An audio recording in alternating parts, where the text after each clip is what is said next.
ہم یہ کہتے ہیں نا کہ کوئی بھی معاشرہ اگر ترقی کرنا چاہتا ہے یا کسی معاشرے میں آپ ٹالرنس اگر ہوتی ہے تو اس کی کچھ وجوہات ہوتی ہیں. وہ ٹالرنس اس لیے ہوتی ہے کہ وہاں پر اس معاشرے کے اندر کلچر ہارمنی ہوتی ہے, انٹرفیتھ ہارمنی ہوتی ہے, ریلیجس ہارمنی ہوتی ہے, یعنی ایک دوسرے کو برداشت کیا جاتا ہے, ایک دوسرے کو برداشت کا سبق دیا جاتا ہے. آپ اگر نظریات کے طور پر دیکھا جائے, مختلف لوگوں کے مختلف نظریات ہیں, مختلف مذاہب کو لوگ فالو کر رہے ہیں. اسلام کو فالو کرنے والے میجورٹی میں پاکستان میں ہے, لیکن کرسچنز بھی یہاں پر رہ رہے ہیں, ہندو بھی یہاں پر رہ رہے ہیں. تو اب ایسے میں جب یہ ملٹی کلچر اور ملٹی ریلیجس ایک ہماری سوسائٹی ہے, تو اس سوسائٹی کو کیسے جوڑ کے رکھا جائے, یکجا کیسے کیا جائے, اور تمام مذاہب کے, تمام کلچرز کے جو نارمز ہیں, بنیادی طور پر تو ایک ہی طرح کے نارمز ہیں نا. انسانیت کا پرچار ہر مذہب کرتا ہے. ہر کلچر میں آپ دیکھیں کہ یہ جو ان کی کتب ہیں اس میں انسانیت کا پرچار سب سے پہلے کیا گیا. جب آپ انسانیت کی بات کرتے ہیں تو آپ دیکھیں کہ مذہب اسلام میں بھی ہمارے ہاں تو یہ کہا گیا ہے کہ ایک انسانیت کا, بے گناہ انسان کا قتل ایسا ہے کہ جیسے پوری انسانیت کو آپ نے قتل کر دیا. تو یہ جب ہم آہنگی آپ لانے کی کوشش کرتے ہیں, یہ جب کوشش کرتے ہیں تو اسی کے ذریعے آپ اپنے معاشرے کو ایک بہترین ٹالرنس سے بھرپور معاشرہ, اور اس میں ہوتا یہ ہے کہ مختلف جو آپ کے نیبر کنٹریز ہیں ان سے آپ کی جب ہارمنی ہوتی ہے, ملاقات ہوتی ہے, پیپل ٹو پیپل کانٹیکٹ ہوتا ہے, ایک دوسرے کے ساتھ مختلف سطح پر ٹائز ہوتے ہیں, ایک دوسرے کو ایک کے کلچر کو آپ جانتے ہیں, اٹھنے بیٹھنے کی کیا تمیز ہے دوسرے کلچر میں, کھانے پینے کی کیا تمیز ہے. تو اسی طرح پیار و محبت, اخوت, احترام, یکجہتی کا جذبہ فروغ پاتا ہے. تو اسی مقصد کے لیے ہم نے بھی اپنے انتہائی قابل احترام محترم گیسٹ, خانہ فرہنگ ایک قدیم کلچر کا ایک بڑا مرکز ہے کراچی میں, اور وہاں پر اکثر اس طرح کی کوششیں کی جاتی ہیں کہ ہم کس طریقے سے ایک معاشرے کو ٹالرنس سے بھرپور معاشرہ بنا سکیں, کلچر ہم آہنگی پیدا کر سکیں. تو اس سلسلے میں جناب خانہ فرہنگ میں ایک ہفتے میں بہت کچھ ایکٹیویٹیز ہونے والی ہیں. ایران سے بھی بہت سے نعت خوان آ رہے ہیں, حمد باری تعالیٰ ہوں گی, اس طرح اس کے کمپٹیشنز بھی ہوں گے. پھر اس میں جناب انٹر ریلیجس ہارمنی کی بات کی جائے گی, سپورٹس کی بات کی جائے گی, کیونکہ سپورٹس بھی ایک بڑا ذریعہ ہے نا ایک دوسرے کو قریب لانے کا. پھر جناب سروسز سیکٹر میں کیا ایک دوسرے سے مل کے ہم لوگ ایسے پروگرامز لا سکتے ہیں, پالیسیز لا سکتے ہیں, پروجیکٹ لا سکتے ہیں. یوتھ کے بارے میں بات ہوگی, اور جناب ویمن رائٹس کی, خواتین کو بااختیار بنانے کے بارے میں بات ہوگی. تو پاک ایران دوستی کو کیسے ہم مزید مستحکم اور مضبوط کر سکتے ہیں آنے والے وقت میں, تو اس سلسلے کی یہ ایک کڑی ہے یہ ایکٹیویٹیز. تو جناب ہمیں خانہ فرہنگ سے جوائن کیا ہے جناب ڈاکٹر طالبی صاحب نے, جو کہ culture centre of Islamic republic of Iran ہیں, اور ان کے جناب فارسی میں, پرشین میں ظاہر ہے وہ کمفرٹیبل بھی ہیں اور بات کریں گے, اور بڑی زبردست پیاری خوبصورت زبان ہے, تو اردو میں انٹرپریٹ کریں گے فراز اعجاز, جو کہ میڈیا کوارڈینیٹر ہیں خانہ فرہنگ کے. ڈاکٹر طالبی, تھینکس فار کم, بہت شکریہ, وقت دیا ہمیں عزت بخشی اور ہمیں موقع دیا کہ ہم کچھ پاک ایران دوستی کے بارے میں بات کر سکیں اور یہ اس طرح کی کلچر ایکٹیویٹیز کی بات کر سکیں. خیلی ممنون هستیم که اینجا تشریف آوردین, افتخار به ما دادین و باعث شدیم که در مورد پاک و ایران صحبت ها در این برنامه انجام بدیم. بسم الله الرحمن الرحیم. من خدمت حضرت عالی و بینندگان محترم عرض سلام و ادب دارم. ما کسب افتخار میکنیم که خدمت هنرمندان زبردستی مثل شما و همکاران محترمتون میرسیم و پاکستان کشور دوم ماست. افتخار میکنیم که در پاکستان به انجام وظایف دیپلماتیک مشغولیم.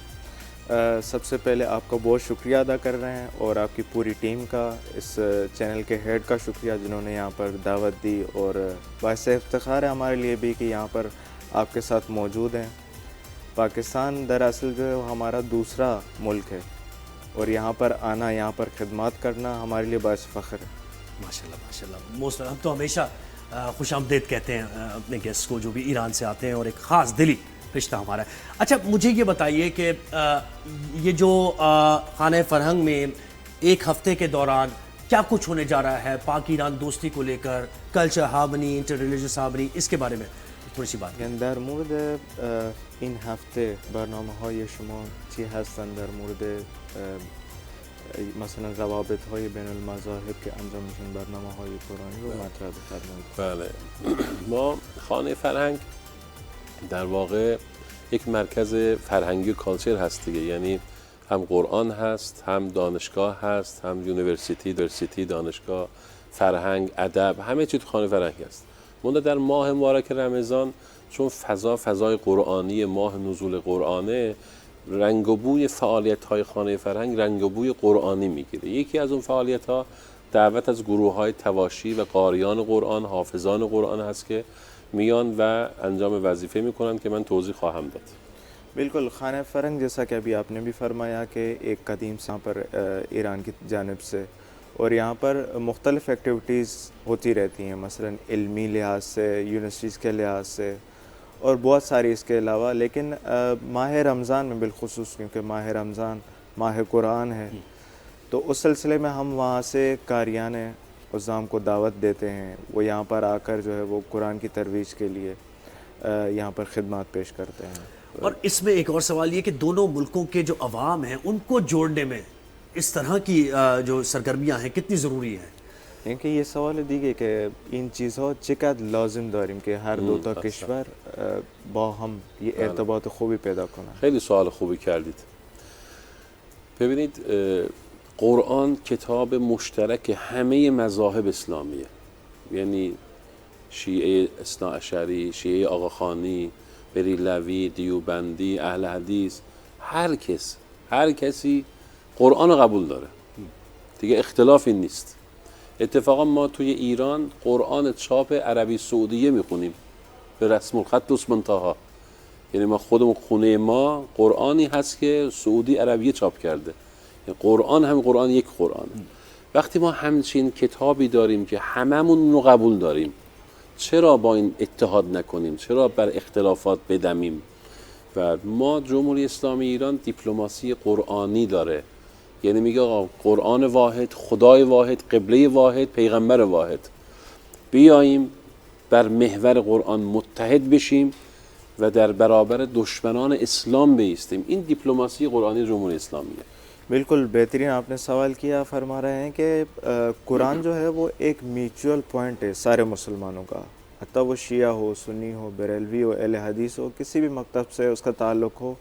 لیکن کیونکہ قرآن ہمارا ایک ہے، خدا ہمارا ایک ہے، رسول ہمارے ایک ہیں، تو یہ جو مرکز ہے وہ وحدت کا مرکز ہے قرآن، اور اس کے گرد ہی جو ہے وہ ساری چیزیں گھوم رہی ہیں. مثلا ہم جو قرآن پڑھتے ہیں وہ قرآن سعودی عرب سے ہی آیا ہوتا ہے، اور عثمان طاہا کے خط میں، رسم الخط میں ہی لکھا ہوتا ہے جس کو ہم پڑھتے ہیں. ہمارے گھروں میں وہی قرآن پڑھا جاتا ہے جو سب پڑھتے ہیں. تو قرآن جو ہے وہ ایک منبع ہے وحدت کا. بالکل. اچھا، جب ہم یعنی ٹالرنس کی بات کرتے ہیں کہ معاشرے میں اگر ایک ٹالرنٹ معاشرہ ہے تو ظاہر اس میں مسائل نہیں ہوں گے، لوگ مل کے رہیں گے، پیار محبت ہوگا، تو اس میں ایک بڑا کردار آرٹ اینڈ کلچر کا بھی ہے اور سنیما کا بھی ایک کردار ہے نا. سنیما بھی آپ کو ایک دوسرے سے جوڑتا ہے، اور ایرانی سنیما کی کیا بات کی جائے، مطلب جتنی تعریف کی جائے کم ہے. انٹرنیشنلی ایکلیمڈ سینما ہے، اور جتنی تو اس بارے میں تھوڑی سی بات کیجیے. یعنی که سینماهای ایران که خیلی معروفه و همه کشور سینماهای ایران رو میشناسن و قبول دارن. این سینماها چجوری ارتباط بین دو کشور میتونن برقرار کنن؟ یا آقای ظاهر، ما اولین بار در دوره مسئولیت بنده اولین بار یک فیلم ایرانی آوردیم و در سینماهای 10 شهر پاکستان همزمان در 14 تا سالن در اوشمال کراچی اکران شد، در آغوش درخت. بعد این یکی از کارهای ما بود که ما خیلی تلاش کردیم و ما دنبال این هستیم که فیلم‌های پاکستانی رو ببریم در سینماهای ایران پخش کنیم. خیلی هم داریم تلاش میکنیم. انشالله که شما هم دعا کنید. یکی از مهمترین کارهایی که من دارم پیگیری میکنم ارتباط سینماگران هست. ما یکی از هنرمندان پاکستانی رو 1 ماه قبل فرستادیم ایران، البته با 7 نفر بودن. یکیشون عمران عباس بود، هنرمند آرتیست پاکستانی، و قرار شد که در بزرگترین پروژه سینمایی ایران، سریال که به نام سلمان فارسی هست، الان داره تولید میشه، قرار شد یه نقش خیلی خوب اولین بار به یک سینماگر پاکستانی به نام عمران عباس بدن. ما خیلی تلاش میکنیم تو این زمینه، کمکاری شده. شما هم به ما کمک کنید، هنرمندا کمک کنن. ما باید وظیفه داریم ارتباط سینماگران، ارتباط هنرمندان رو با هم برقرار کنیم. بالکل بہت اچھا اور وائٹل رول ہوتا ہے سنیما کا دو ملکوں کو آپس میں قریب لانے کا. جب آغا یہاں پر تشریف لائے تو تب سے لے کر آغا اس کوشش میں تھے کہ سینما کے لحاظ سے جو ہے وہ مزید ڈیولپمنٹ یہاں پر ہو. تو ایک ایرانی فلم یہاں پر لگی پورے پاکستان کے تقریباً 10 شہروں میں اور 14 سینماز پر. کراچی میں اوشین مال میں لگی اور انڈر دا ولو ٹری در آغوش درخت. تو اس لحاظ سے وہ فلم لگی اور یہی کوشش رہتی ہے کہ سینما کے لحاظ سے جتنی بھی خدمات ہو سکیں اور جتنے بھی سیلیبریٹیز ہیں وہ آپس میں ایک دوسرے سے کولیبریٹیولی کام کریں. پچھلے منتھ جو ہے ہم نے تقریباً 7 بندوں کو 7 آرٹسٹ کو یہاں پاکستان سے ایران بھیجا اسی لحاظ سے کہ وہ وہاں پر ایک کولیبریٹیو کام شروع کریں. اس میں ایک بہت پاکستان کے محبوب اور معروف آرٹسٹ ہیں اور بہت اچھی فگر ہیں یہاں کی عمران عباس صاحب. ان کو وہاں پر فراز هم بود، ایشون هم میں بود. بھی تھا ان کے ساتھ. اچھا. تو وہاں پر ان کو جو ہے وہ ایک ایران کا بہت بہترین سیریل بننے جا رہا ہے ایک ہسٹریکل. اس میں ایک اچھا رول دینے کی ان کو وہاں پہ بات ہوئی. اچھا ایسے انیشیٹو جو ہیں وہ ہوتے رہتے ہیں. ہماری یہی کوشش رہتی ہے اور آگا کی بھی یہی خواہش ہے کہ آپ اگر پاکستان کی طرف سے میڈیا کی طرف سے ہماری اس کام میں مدد ہو سکے. بالکل ہم ساتھ ہیں، جب ہمیں کہیں گے ہم بالکل ساتھ ہیں. ما پلیٹ فارم شما هستیم و پلیتفرم ما برای شما حاضر هست. اچھا مجھے یہ بتائیں آغا صاحب سے یہ پوچھیں کہ ایک تو ہم نے ظاہر اس کی بات کر لی آرٹ اینڈ کلچر کی، تعلیم کے شعبے میں بھی آپ دیکھیں نا کہ ایرانی اسٹوڈنٹس کا پاکستان آنا، پاکستان سے اسٹوڈنٹس کا ایران جانا، پھر اسکل ڈیولپمنٹ میں بڑا فائدہ ہوتا ہے اور اکنامک ٹائز کی بھی ہم بات کریں گے. تو آغا صاحب اس پر کیا کہتے ہیں این شعبوں میں؟ یعنی که در مورد تعلیم و تحصیل چه نقشی داره ایران یا پاکستان بین دو کشور؟ بله، یکی از وظایف خانه‌های فرهنگ از اون خانه فرهنگ کراچی اینه که ارتباط بین استودنت یعنی دانش برقرار کنه. من به شما عرض بکنم که ما در سال گذشته حدود 45 نفر از دانشجویان نخبه پاکستانی رو بورسیه کردیم و از اون تعداد الان 25 نفر مشغول شدن که 6 تاشون MBBS هستن، مشغولن بهترین دانشگاه ایران. از ایران هم دانشجویان میان دانشگاه کراچی یونیورسیتی در رشته داروسازی الان حدود 15 نفر مشغولن و دانشگاه اقرا هم یک سری رشته هاشو به اصطلاح ایران قبول کرده. منتها ما تلاش میکنیم که دانشگاه علوم پزشکی داو، دانشگاه کراچی رشته‌های بیشتری رو فراهم کنیم که ایرانی‌ها بیان و از این ورم ما از پاکستانی‌ها توی ایران زیاد دانشجو داریم در دانشگاه شیراز، همدان، کیش، تهران، جاهای مختلف. در این زمینه هم یکی از وظایف ماست و ما داریم انجام میدیم اینو. بالکل یونیورسٹیز کا اور اسٹوڈنٹس کا جو ہے وہ دو ملکوں کو آپس میں ملانے کا ایک وائٹل رول رہا ہے اور ہماری بھی یہی کوشش رہتی ہے کہ اسٹوڈنٹس کی اس سلسلے میں جتنی بھی ہماری طرف سے اسٹوڈنٹ ہو سکتی ہے ہم کرتے ہیں. جسے پچھلے سال ہم نے جو ہے وہ تقریباً 45 اسٹوڈنٹ کو سلیکٹ کیا اسکالرشپ دینے کے لیے ایران میں اور جن میں سے ہم نے 25 اسٹوڈنٹ کو منتخب کر کے وہاں بھیجا اور ابھی وہ وہاں پر پڑھ رہے ہیں جن میں سے 6 اسٹوڈنٹ تقریباً MBBS کر رہے ہیں اور باقی مختلف ڈپارٹمنٹ. ہماری دعا یہی ہے کہ پاک ایران دوستی ہر گزرتے دن کے ساتھ مضبوط اور مستحکم ہوتی جائے. بہت شکریہ ڈاکٹر طالبی، آپ نے ہمیں وقت دیا، آپ کی آمد کا، اور فراز آپ نے ان کے تاثرات، اتنے محبت بھرے تاثرات پاکستان کے لیے ہم سے شیئر کیے. بہت شکریہ آپ کا. تو جناب یہ آپ نے دیکھا کہ پاکستان اور ایران کی دوستی کتنی زبردست ہے، کتنی مضبوط ہے، کتنی مستحکم ہے.